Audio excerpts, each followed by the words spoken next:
Welcome back to another episode of NewOrleans.Football presented by PJ's Coffee, coming to you from the Oshner Andrews Sports Medicine Institute podcast studio up here on Veterans Memorial Boulevard, next door to my guy Matt Bowers, Ford dealership right above the pre-owned dealership. Make sure you check out Matt at one of his many locations if you are in the market for a new or pre-owned car. He'll get you the best prices, best customer care, best of everything. So, just a few weeks away from training camp, couple of announcements here. We're back on just like our regular season schedule, shows from the studio, out at training camp, all that stuff.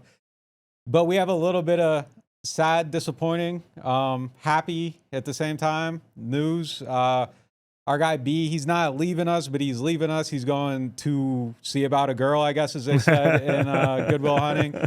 Going to build his life. Not going to be living here, but he'll still be doing content with us on members only stuff. He'll be on the website. He'll still be around. He's always going to be gang, but he's not just going to be local gang anymore. B, man. I grew up over here. I grew up over here, man. That's where I grew up at. You know what I mean? I did a lot of growing out of college and into my early adult life. And you know what I mean? Y'all always going to have a place in my heart. Y'all special to me. Y'all know that? It's not a question. What you say? Go and see a girl? Going to see about a girl, man. That's what they said in Goodwill Hunting. But, yeah, man, 5 years. You know, NOF wouldn't be what NOF is without you. I mean, you were really there kind of, you know, the founding members know who they are. You were one of them. Yeah, man. Like, it's crazy. You know, I'm disappointed professionally, obviously. But, like, as a like, I'm emotional, man, because, like, you're family to me. Like, you know what I'm saying? Like, knowing you're going on to be happy, that makes me really happy. But to see you leave makes me sad too. But we appreciate you, man. I appreciate you for everything, man. I appreciate you for everything. You, Sue, Mike, E, all of y'all, man. I really appreciate y'all. Do we have the music rights to It's So Hard to Say Goodbye to Yesterday by Boyz II Men? Can I just play it on my computer? That's my guy, though, man. Like, I've spent more time talking to him than anyone but my won't wife, change. honestly. That won't change. You know, and any hope or dream, you know, B was the guy I was hitting up. It was never, you know, what do we got to do? It was just like, how do we do it? You know, like, B, let's go do. The only time B told me no is when I called him up at like 6 o'clock on a Wednesday and said I wanted to go see about a van in Nashville on Thursday, and he was like, "I'm not doing that." Like that was the only time. No way. 5 years he told me no. Y'all will hear about the van soon. But yeah, wait, there was another no. I don't remember if B was the voice of reason or if he was encouraging you. Remember when you wanted to drive or take the private plane to Cleveland? Oh yeah. I think DJ, were you there then too? DJ might have been there too. We were all looking at you like, I don't think you should do this, man. There wasn't a single time though that B wasn't ready to go to war, man. It was never. I don't know. Let me see. It was just what do we got to do? What do we got to do? It was just that's him, man. But that number's still the same, man. Y'all know how to get me. Yeah. I'm here. I'm still good. But he's trading in you know, the hat. He's gonna put on a little tie, go work in corporate communications. He's gonna wear a tie? I don't know. I hope not. I don't want that for him, man. I don't want the tie. But yeah, all right, let's get into the show, man. B's still gonna be around for a couple more weeks, so you know we'll be talking to him. You'll see him and all that stuff. But our first topic today is presented by Rouse's, the official supermarket of the New Orleans Saints. Just doing a little bit of predicting future headlines, just kind of looking into the future, pulling out the crystal ball, seeing what we see, seeing what we think, how things are going to play out. We'll kind of let this go where it goes from here. What will the headline be? NewOrleans.Football after Week 8. Just kind of the first half summary of the season. What's it look like? I want to be optimistic because I like how low the expectations are. I don't know if I'm properly attributing this. I just saw it this morning on social media. Like Rich Eisen listed the Saints as one of the top 5 sleeper teams or whatever. And it's just kind of cool to exist in that world again. Rich Eisen put him as a sleeper team? Yeah. All right. It's kind of cool to exist in that world again where if they win 6 games, he's correct. Like they're number 32 on a lot of power rankings. And so if they do anything positive, if they go into Seattle and win, if they beat the Niners at home, they're like, wow, the Saints, you know, look at Kellen Moore, look at Tyler Shuck or Spencer Rattler. It will take so little for them to just encourage people and make people enthusiastic. I like existing in that world, but I hate the first 4 games. Like versus the Cardinals, versus the 49ers, at Seattle, at Buffalo. I think it'll take a wow, unexpected win that they pull out of, like, everything fell into place for them to be 1-3. Otherwise, they're 0-4. I don't see 2-2 as even possible. Now, look, that's a fool's errand trying to pick. They're going to win this one. They're going to lose this one. Things like that happen all the time. They went in, killed Dallas week 2. Weird things happen early in the season. Maybe they'll win 2 of those, but then lose at home to the Giants or the Patriots, whatever. But you said week 8. And I do think once they all settle in, once Kellen Moore settles in and Brandon Staley settles in and Shucker Rattler settles in, yeah, maybe they've won a couple of games in October and there's some momentum building. I think that's possible. I don't think this team's just going to be a tire fire. I mean, I think they'll be a bad team that shows some positive momentum, kind of like Carolina toward the end of last season. Just like that. That's their reality, and we'll cling on to anything. Well, at least Kool-Aid McKinstry's playing well. At least Kelvin Banks and Tolly Foyger are playing well. I think that's realistic by week 8. I just hate how daunting September looks for this team. The first game of the season is interesting to me. I mean, like, they didn't coach together, but I'm sure Kellen Moore watched a ton of stuff of, like, that offense going against Gannon's defense and all that stuff. Like, I'm sure there's familiarity with it. But, man, I was watching Arizona this week. Like, they're kind of good. Like, there's a lot of things to be excited about with that team. I think the division they're in makes it tough. They'll probably be 500 again. But Trey McBride might be the best tight end in the NFL. That dude is a baller, man. I like both their receivers. Him and Marvin Harrison Jr. were kind of getting some timing late in the season. He'll probably be better next year. Zay Flowers is a good player. I really like this dude, Greg Dortch, they got. He's like a 5'7" returner, kind of reminds you of like a Rizzy prototype, but they were getting him involved in the offense late in the season. I think he had 2 touchdowns against San Francisco. Their O-line's pretty good. If Will Johnson's a good corner, like, their secondary might be good. That's going to be a tough game. So it might start out on kind of a sour, dour note after probably an offseason where I think if we're doing the headline at the end of camp, I think there's probably a lot of positivity at that point. I think the momentum they have going right now, we're going to talk about it a little bit later, so I'm not going to get deep into it, but Brandin Cooks organizing the throwing session, like, that the team being together, kind of having like some positive momentum in that regard, I think is something that pays off. Week 8, I think the headline is going to be growing pains, and it's just going to kind of be like what happens on the other side of those growth plates. Like, I think there's going to be a basket of positivity and a basket of negativity. I don't think either side of the scale is really going to weigh out the other one too much. I think it's going to start out bad, like you said. I agree, those first 4 games. And that togetherness, I think, is going to be needed to get through those. I think it's going to be a tough start to the season. San Fran's going to be, they'll probably be 0-2, at the start of the season. But yeah, by the midway point, I think it's going to be very up. If they're 0-2, they're 0-4, right? At Seattle, at Buffalo. So yeah, yeah. I think winning one of the home games is almost a must early on. But the midway, I think it's probably going to. I'm going to walk that back. I think it's probably a little more ugly than not ugly at the midway. But I think just kind of the way you're getting there. That's the point. Tone of it is going to be different. Yeah. Because look, I mean, we are just removed from 2-7 when they fired Dennis Allen. Is that what it was? 2-7. Did they go 2-0 and then lose 7 in a row? Yes. Yeah. Like, but if they're 2-6 this year, it's not fire everybody. Is it trending in the right way? Did it start bad and then but they're showing signs of this? And I think people will, like I said, cling on to any of the positive.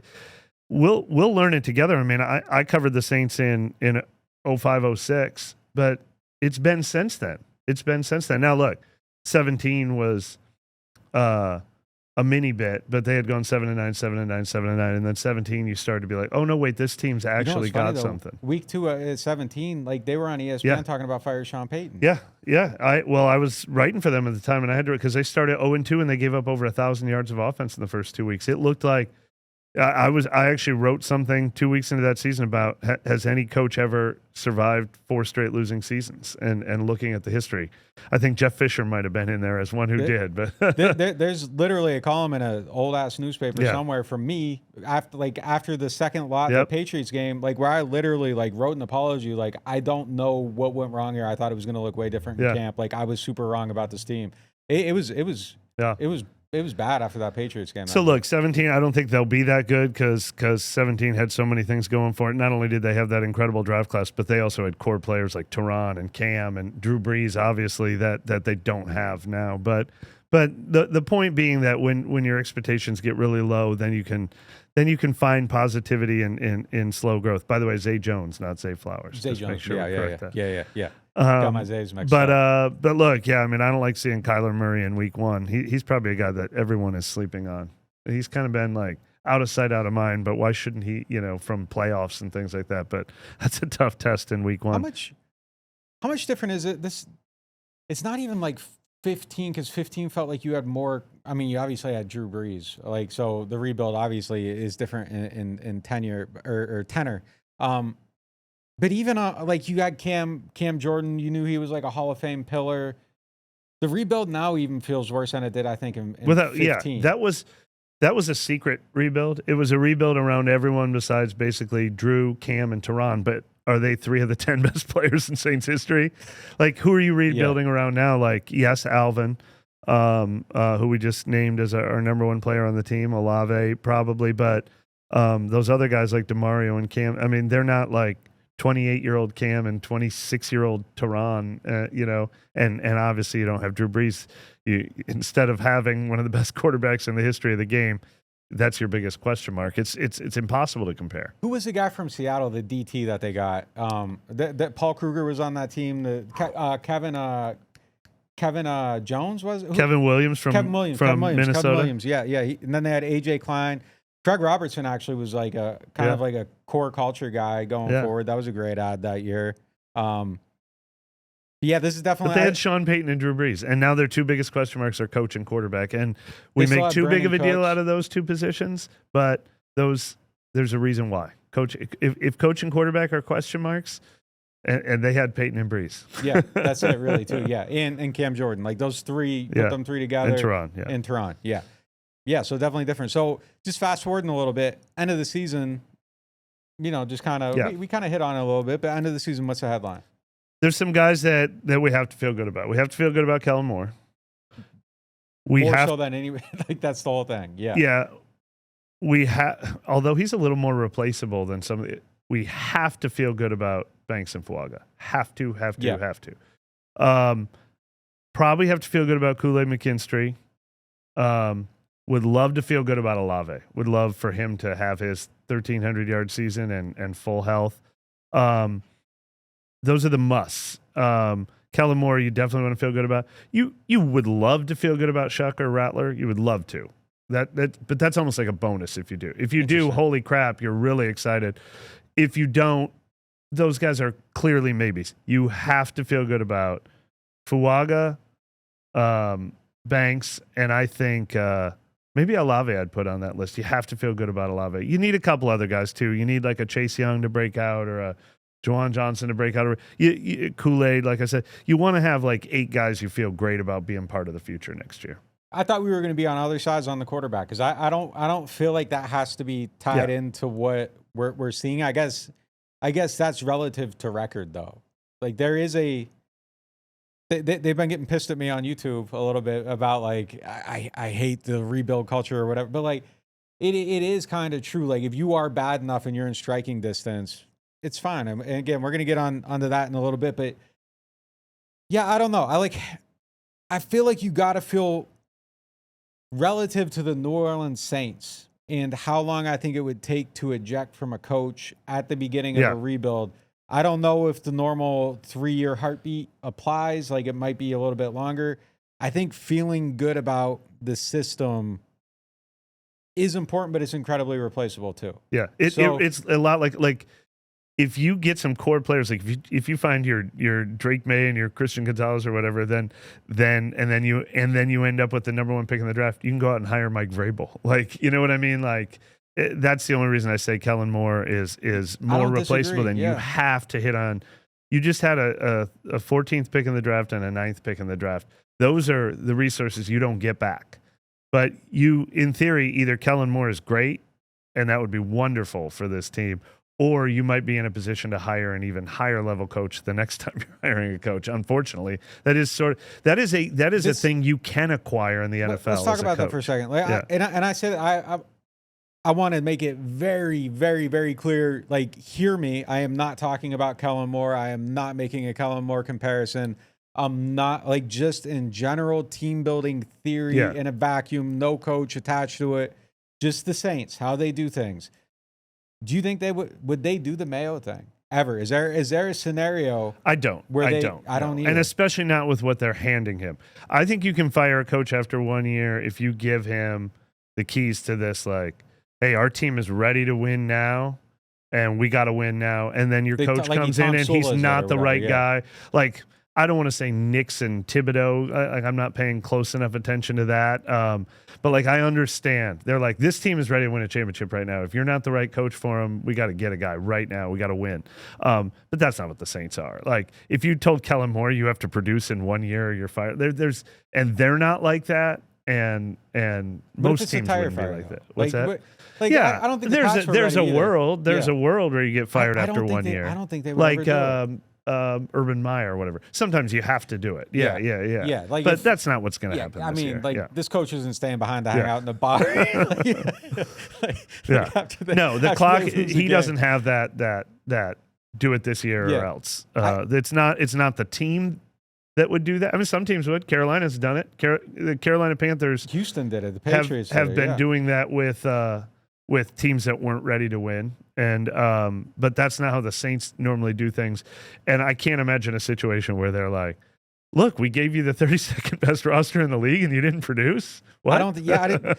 I just don't think it's in their DNA, and, like, really, unless it's the urban thing or something crazy. I don't know. Kind of interesting to think about. And continuing on this conversation, presented by Chabert Insurance, the Earhart Agency. If you are looking them up, make sure you are looking for the Earhart Agency. Ask for my guy Ryan. He will save you money on your insurance. He will take care of you.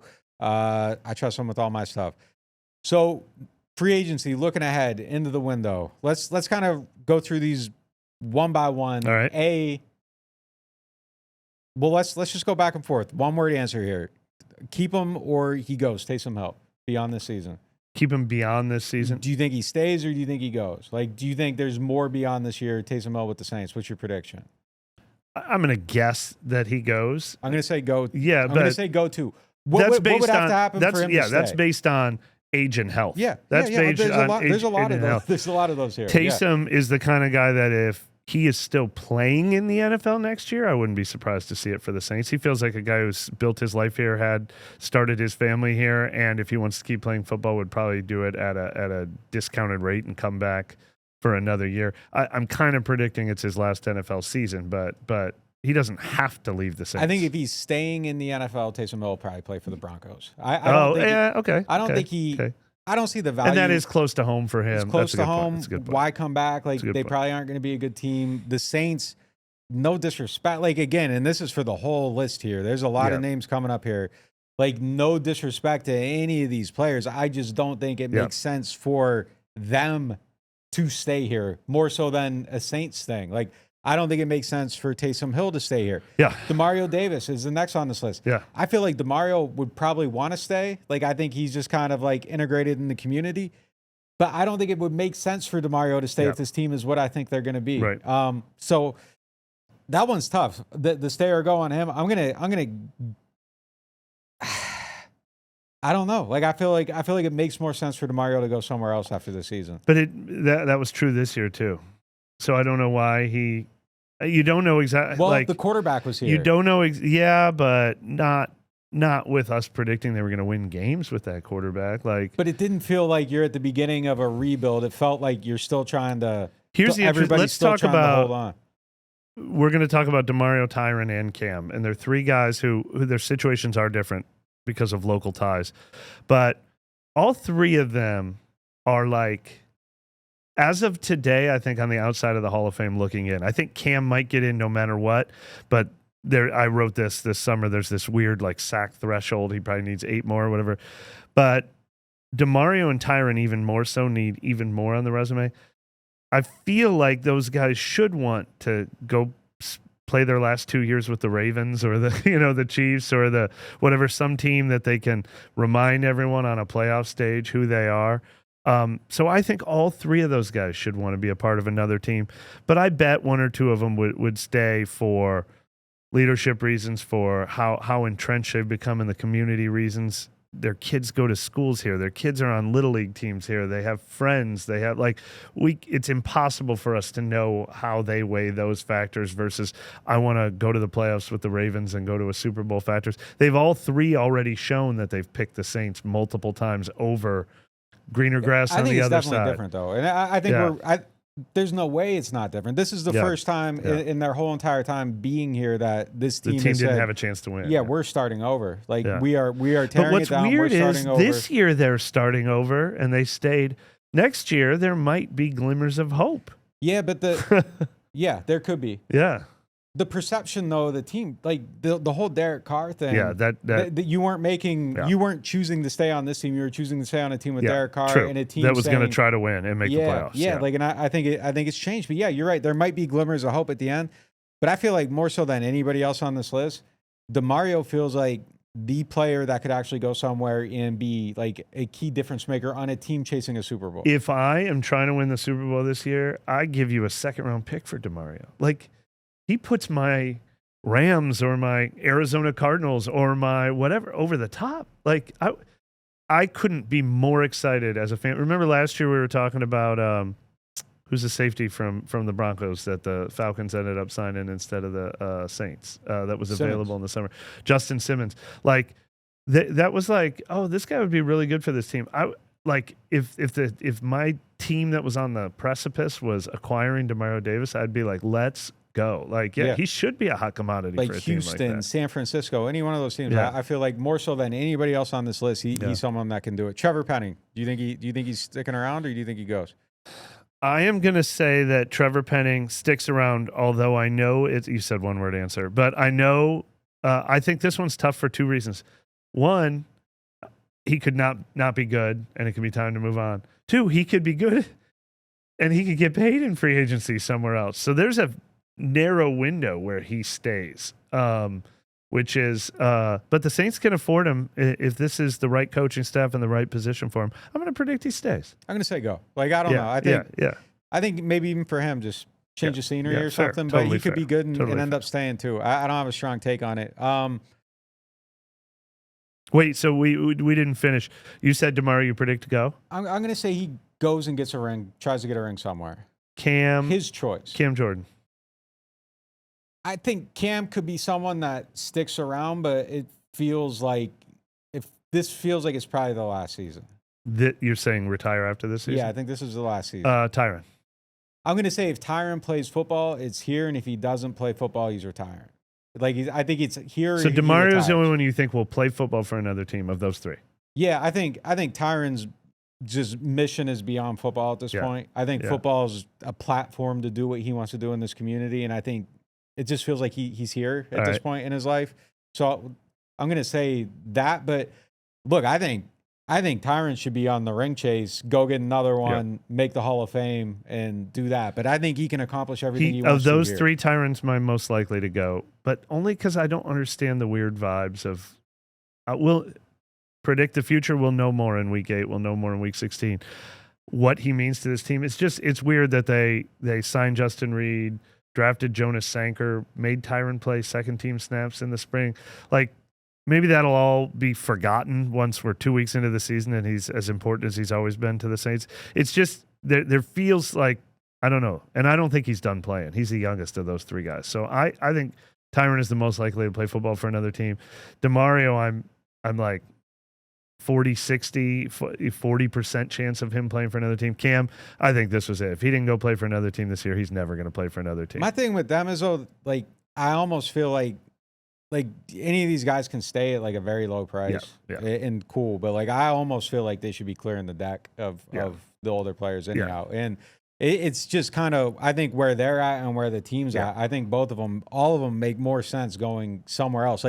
Keeping Trevor Penning makes more sense than because of the age. You're building with him. Keeping Alvante Taylor, who I think I think if Alante has a good season, he should cash out and go too. Like honestly, and so I he's think the Saints next should one be on the trying list, to save him. Alante. Yeah, Yeah, I mean, I think Alante at this point, if they don't get a contract done in training camp or by like week 2, 3, whatever, early in the season, I think he gets paid by somebody else. I think he's a player with a skill set that's going to be attractive to other teams. No question. And if he plays well, I think he's going to cash out. I think they need to get that deal done early, or I think if you let Alante bet on himself, he should make the full bet on himself. I'm writing about that today, or it's already up, depending on when you're watching this. I think Alante should bet on himself too. I think he could. His price tag can only go upside, up. Yes. Although I would say I think I felt that same way about Pete Werner last year, and they ended up paying Pete Werner a lot of money to keep him before the season,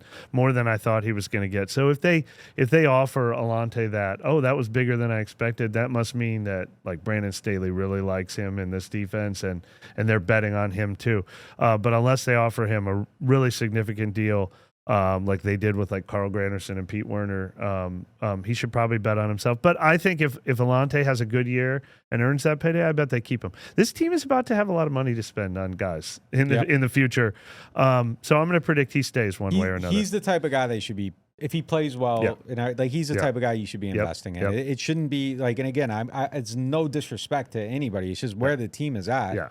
You shouldn't be investing in assets that aren't going to be helping you beyond. But I think there's value in core leadership guys, culture guys, all that stuff. So there's a intersection of value in everything. Well, we saw it this year. I think they handled it the right way this year, which is, of course, we want to keep you DeMario, Cam, and Tyron, but this is what we're paying veterans right now. And they all took pay cuts to stay, which is a credit to them.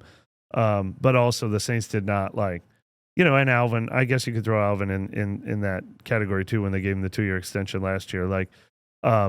They can't be signing these guys to like 4-year top dollar deals or anything, obviously. And the last one on this, where are they picking in the draft? Wait, we forgot one more name, Rashid Shaheed. Oh, I'd pay him.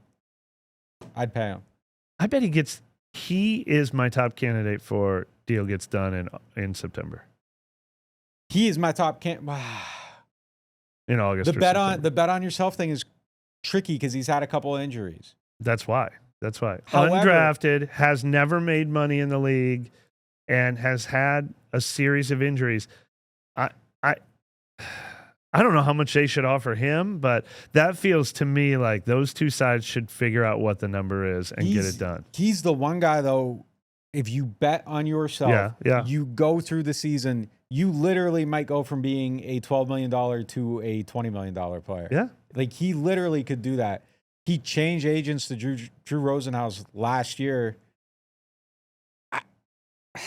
If you're asking me to make a prediction, I think Rashid takes it to the market, but he should be the guy that you are going hard to sign right now. If they offer him 4 years, $50 million, he should turn it down.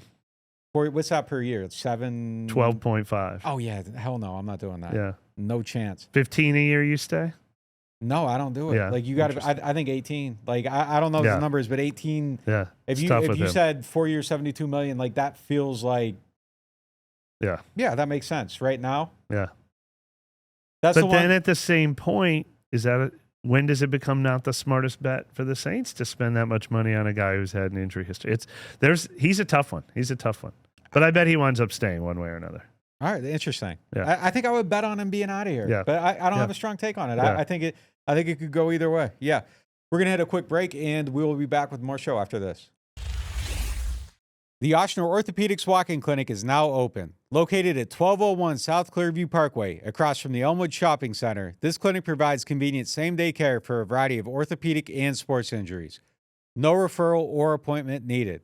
Whether you need care for strains, sprains, fractures, sports injuries, or muscular pain, the team of orthopedic specialists offers care for patients 5 and older. Open Monday through Friday from 8 a.m. to 8 p.m. and on Saturdays and Sundays from 10 a.m. to 8 p.m. Rouse's Markets is voted best grocery store in New Orleans, best grocery store in Baton Rouge, Mississippi, Gulf Coast, Thibodaux, Houma, Hammond, Lake Charles, Mobile, year after year. Thank you for choosing us best grocery store on the Gulf Coast. Number one. Thank you. Thank you. The number one grocery store in Mississippi, Alabama, Louisiana, 1 million customers a week can't be wrong. Welcome to Rouse's. The NewOrleans.Football show is proudly presented by PJ's Coffee. PJ's Coffee has some of the best drinks that you can find. They have locations all over the city. They have pastries and everything else you need to get your day started. So go check them out. Looking for the best insurance coverage at the lowest price? Look no further than Chabert Insurance, the Earhart Agency. They are a local independent insurance agency right here in New Orleans, specializing in home, flood, and auto insurance. At Chabert Insurance, the Earhart Agency, their dedicated team will shop every available carrier in the market, ensuring you get the most comprehensive coverage at the lowest possible price. Why settle for less when you can have the best? Trust Chabert Insurance, the Earhart Agency, to protect what matters most to you. I do. I've been a client of theirs since 2021. Call them today at 504-326-6526 or visit them online at Protected by Chabert. That's 504-326-6526. Chabert Insurance, the Earhart Agency, your local insurance experts. Hardhide flavored whiskey, Ponchatoula strawberry, and Chilton County peach is in your favorite bars, stores, and restaurants. Hardhide Chilton County peach whiskey is a blend of aged wheat whiskey, light American whiskey, and fresh Chilton County peaches from Alabama's Durbin Family Farms. And Hardhide strawberry whiskey tells the story of a small town famous for strawberry farming. A delicious natural strawberry-infused 86 proof whiskey for whiskey lovers. Just look for the red and orange bottles in your favorite stores, bars, and restaurants. Welcome back to the Ochsner Andrews Sports Medicine Institute podcast studio up here on Veterans Memorial Boulevard.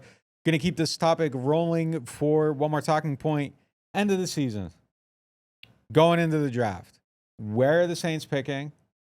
What number pick do they have? And what is their number one need on your board? 4th pick in the draft. 5 wins. 6 wins, maybe. Would that be way lower if you get to 6 wins? Well, no, they just got screwed this year. Like, normally you are picking that high if you got 5 wins. And pass rusher. Okay. Look, it could be quarterback. Quarterback is all about unless Tyler Shuck or Spencer Rattler is holy crap, we got our guy. Like, we're talking like Jordan Love level, like, no, this is going to be our guy. Then you got to strike when the opportunity presents itself at quarterback. If this is a year that's similar to like Caleb Williams, Jaden Daniels, Drake May, you got to get out on that. You got to trade up. When opportunity meets, that trumps everything else. But if you're in next year's the year to get the quarterback, then it's pass rusher. Yeah, I mean, so a couple things here. Like, it's July. Like, there's 7 months to be negative with evidence. So I'm not going to be blind negative on the quarterback before ever seeing Tyler Shuck play in a football game without seeing Spencer Rattler in this offensive system. I'm going to wait to be negative until there's reasons to be negative about it. So I'm just going to set quarterback aside. I'll agree with you. Like, at pass rusher, obviously, I think it is top of that list.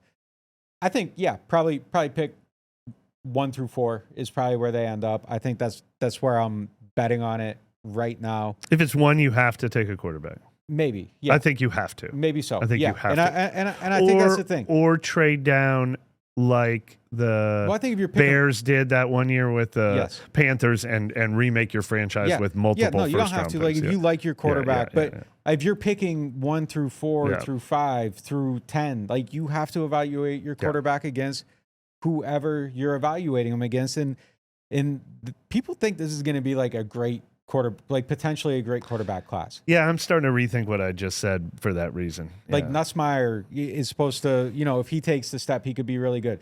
Klubnik, if he takes the next step, he could be really good. Sellers, if he puts it together, could be number 1 in this draft. The most interesting thing to me in this is that they just had the Manning passing camp, and Todd McShay has been just staunchly, there's no way he's coming in.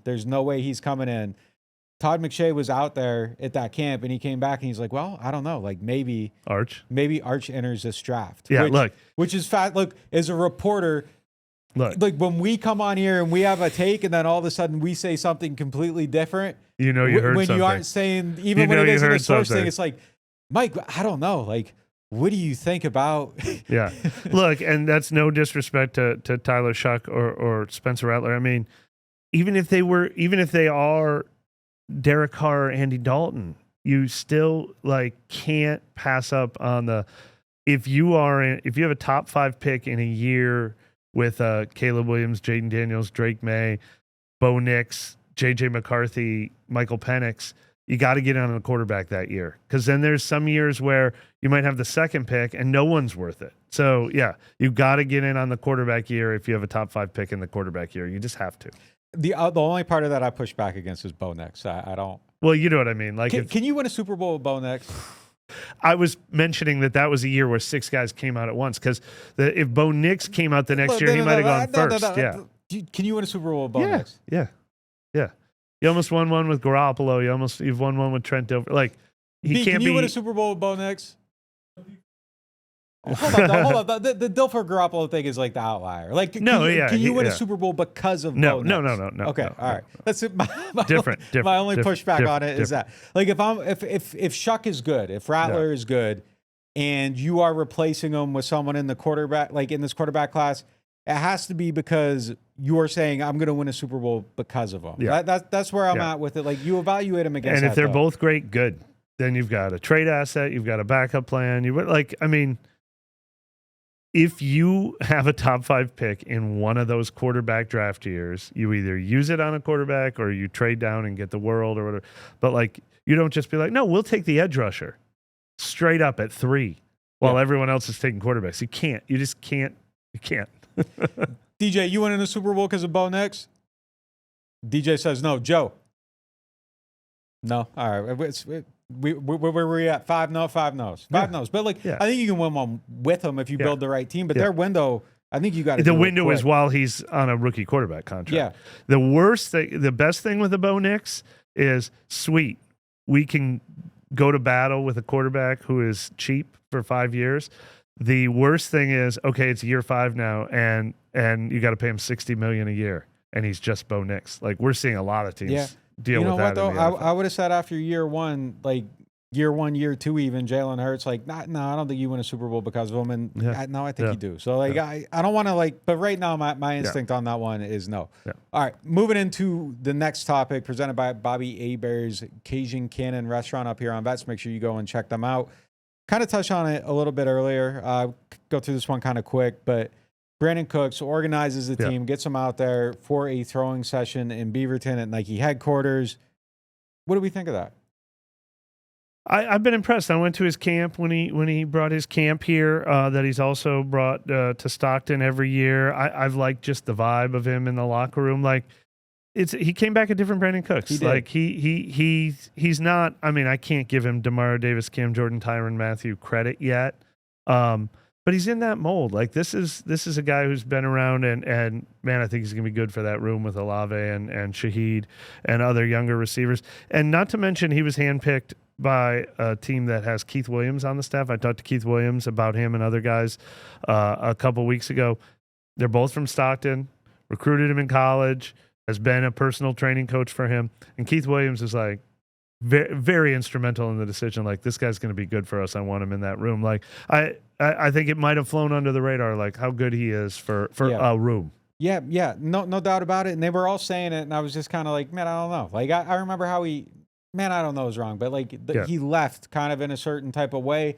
And I don't know, like I'm just a little bit, like, he's that guy. Like, he's just definitely that guy. And I think it does fly under the radar a little bit because he's not necessarily someone that is going up to the mic and making the statements or whatever. He's I'll tell you a little bit, but we're gonna keep that under the vest. Like, I'm not going all the way into that, whatever. So like, maybe you overlook that a little bit, but there's no doubt about it. He's come in, he set a tone, he's getting them together.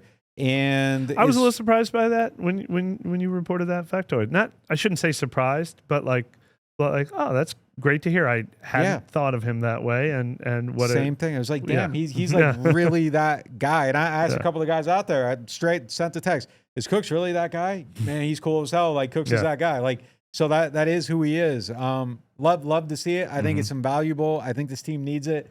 I think that young offense, since Teron Armstead left, I think there's been a little bit of a void. I mean, I think there's some guys on that side of the ball. McCoy's great at it, but that was one of the reasons why it hurt losing him for so much last year. I think Alvin gives you a little bit of that. But like, I just kind of just someone that kind of is really like maybe, especially in that room. Yeah, especially in that room got young, quick. Mike Thomas gets hurt. Yes, absolutely. I think it's valuable in that group. Going to our next one. Speaking of one of those guys, the next topic is presented by Hard Hide, Punch Full Strawberry Whiskey, and the Chilton County Peach. Make sure you go check them out. Alvin Kamara throws the first pitch at Wrigley. Wasn't good. Got a lot of thoughts. I got a lot of thoughts here. The second pitch, he got it back. He put a little heat on it. It was outside. But did you see Joe Burrow throw? Like he did a baseball throw thing. Okay. And man, it was dog shit. Like it was bad. Like same type of action, throwing the ball, spiking it into the ground. He took like 20 throws before he hit the target. I think something like specifically, if you are a person that picks up a football and throws it, the mechanics are not as transferable as one might assume. Sure. We've seen a lot of bad first pitches. Is this okay what Alvin did? Does this just show Alvin Kamara's credibility that he's allowed to do this? I mean, people are shamed good for Alvin. I mean, the instincts are incredible. Oh, yeah, you can't. He's like, if I don't throw this second pitch right now, all there is my bad pitch. They weren't getting him looking like 50 Cent. He wasn't going to let it happen. And now all the tweets are Alvin gets a second turn, and made good on it. Like, is that allowed? He's a game planner. He got away with it, man. Look, he turned that around so quick. This man, he's showing time and time again. He is a next level thinker. Like he is not. Alvin is not a guy that's gonna go outside. Like he's fast on his feet. That contact balance. You aren't knocking him down. You aren't knocking him down in life. Like you're right though. The wherewithal to just say nope, we ain't doing that. so he changed it. Yeah, because otherwise they're putting if you just like throw one in the dirt, they're playing the Mariah Carey one, the 50 Cent one. Like you cannot allow yourself to be on that list. He made sure that wasn't going to happen to him. No, I mean, incredible. What do you think the rules are? Like, does everyone ask for a second pitch, or Kamara had the clout to get one? Because good for him on using it. I think you kind of got to be that guy. He cashed in a Kamara chip, and that was the time to use one. Yeah, you got to, you got to be that guy. He's my other thought is Cubs, man. Again, showing great judgment. That's the team. That's the ballpark. He's doing it in a Cubs-Cardinals series while they're beating the hell out of the Cardinals. I love that. Way to go. Justin Steele was a big fan. I saw that of Kamara. He was geeking out. And another thing, while I was reading a website that I highly recommend for fellow Cubs fans, it's called Bleacher Nation. They kind of do the same kind of thing we do here. They're there for the people. But they were going down a deep dive, and they were pointing out that was originally a Bears draft pick that Kamara got picked with. It went to the Niners in the Mitch Trubisky trade, and then it went to the Saints. And I followed up more. So you remember the Saints traded a second-round 2018 second-round pick to get the Niners' third-round pick in 2017, which was fine with me. It was a one-for-one trade. Alvin was worth a second round or whatever. Do you know what the Niners did with that trade, with that pick the next year? What'd they get? They used it and packaged it with a third-rounder to trade up for Dante Pettis. Oh, man. Isn't that unbelievable? Wow. Who is now a Saints receiver. They used the Alvin pick and packaged it with another pick to trade up for Dante Pettis. And then in the third rounder, they used their actual pick on Where was Pettis picked? What round? 44th pick overall. Oh, I would have never guessed that. And then they used their actual third-round pick to draft Fred Warner. Interesting. I like which Pettis. turned out well, yeah. I can see it, though. He has the pedigree. Yeah, all right, that kind of makes sense. Last Alvin Kamara topic, the executives, Jeremy Fowler does that piece for ESPN every year. They voted. I thought we were going to see him a little higher than 10th, a spot below Joe Mixon. I thought that hurt a little bit. Yeah, the Joe Mixon one was, like, if I were picking a guy I understand right now, going with the younger guys and Bijan and Barkley and obviously. Is Joe Mixon really? Oh, no, they're like they're the same draft, right? Yeah. Yeah. Joe Mixon 9th, Alvin 10th. That one surprised me, but I was glad to see him get the respect and get back in the top 10. Yeah. If you were asking me to pick one, I'm definitely taking Alvin over Joe Mixon. Yeah. But he's on the list. There were some things on that list I didn't agree with. Yeah, always. But always. I mean, yeah, overall, as long as you're getting that recognition, I think obviously if their line had stayed healthy, I think he's even higher on that list. It's just kind of one of them things where, if you aren't watching closely every single game, like it's kind of hard to do that. But yeah, he's on the list. He got back on it. He deserves to be on it. If they block well, he's higher next year when they do it. Yep. Hitting a quick break here. We'll be back with the Get Gordon question of the day. I got hurt in a car wreck. Why should I get Gordon? Because when you're hurt, You need money, and I fight for the people of Southeast Louisiana every day. I got a client who injured their neck in a car wreck, $250,000. Another client was hit by a big truck and needed back surgery. I got them $700,000, and they deserved every single penny. That's what I'm talking about. Why wouldn't I get Gordon? If you've been hurt in a car wreck, just call me, New Orleans. Get it done. Call 504-800-8888. You ever take a bite of something and immediately think, yeah, I'm coming back for this? Bobby Hebert's Cajun Cannon Restaurant just added some new dishes, and man, they crushed it.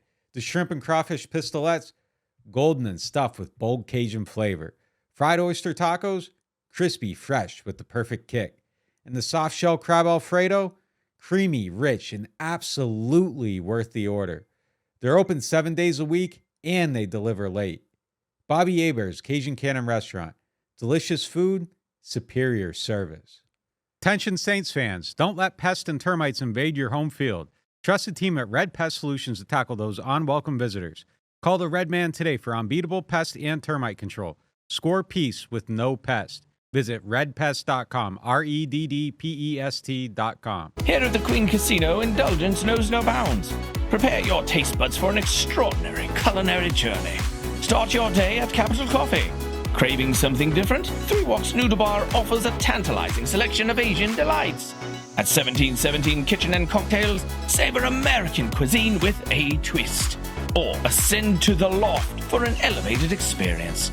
Enjoy artesian grazing boards and exquisite craft cocktails. Join us at the Queen Casino. Your royal adventure awaits. It is now time for the Get Gordon question of the day. Today's question comes from Saints Guy on Twitter. He said 2 years ago it felt like the Bucs and Saints were in roughly the same spot, but Tampa's committing to their GM, head coach, and QB, and the Saints are starting over. What did they get right, and what did the Saints get wrong? Look, this has been a huge comparison of mine. And look, Jason Licht doing a better job than Mickey Loomis. Todd Bowles doing a better job than Dennis Allen did. Baker Mayfield doing better than Derek Carr did. I'm not going to doubt any of that. But this is always my response to the Saints weren't ridiculous for trying to do what they did. Like, the Saints saw this window of opportunity. Tampa Bay just won one more game than the Saints those first 2 years. They also signed the veteran quarterback. They also kept the mild-mannered, unheralded head coach. They kept their veterans like Mike Evans and Chris Godwin and their offensive linemen, and decided to keep trying to win the NFC South. And all they did was win 10 games 3 years in a row to win the NFC South 3 years in a row. And these guys are all being rewarded and actually kind of celebrated. Like, there's a lot of Jason Licht is underrated talk. So they are my reminder of the Saints weren't ridiculous for trying to win 10 games the last 3 years. This could have been the Saints' reality if not for the injuries. But obviously, I'm not going to pretend like, look, Jason Licht did a better job, Baker Mayfield did a better job, Todd Bowles did a better job. But this is what the Saints envisioned in their last 3-year plan, and now they're moving on to a new plan. Yeah, I think also, it goes back to the last season with Breeze. Like, Tampa got Brady. The Saints could have had Brady. Breeze comes back. They stick with Breeze. Brady goes there. They build a championship culture. Brady ejects. You have the culture kind of already in place. Everybody sees what it takes from the greatest football player to ever live, the guy that commits most to winning. He brings that into your building. He leaves. You put another quarterback in there. That quarterback exceeds expectations, probably in part due to the atmosphere that you've built, that he can step in there and do it. And there's kind of support structure around there, and off they go. But it comes down to that one thing. They got it right with the quarterback. The Saints didn't. And if you do that, man, like, everything else falls into place. It makes, if you get it right with the quarterback, people start saying nice things about your GM. Like, that's just kind of, that's just how it goes. Health, and I'm going to say health too. I mean, I'm not putting Baker in Mike a Evans way stays higher. Healthy. Mike Thomas doesn't. There's another thing that I'm not putting Baker in a way higher category than Carr. I think it could have gone the opposite. I think if Carr's in Tampa and Baker's here and they have to deal with the same situation, Baker's obviously playing better than Derek Carr or whatever, but health was a big part of that too. Like, the Saints unraveled and the Bucs didn't. Yeah, I think there's personality. I'm not. I don't want to get into all that, but I think Baker's a guy that's like. Yeah. We'll just end it on that. We'll talk to you guys next time.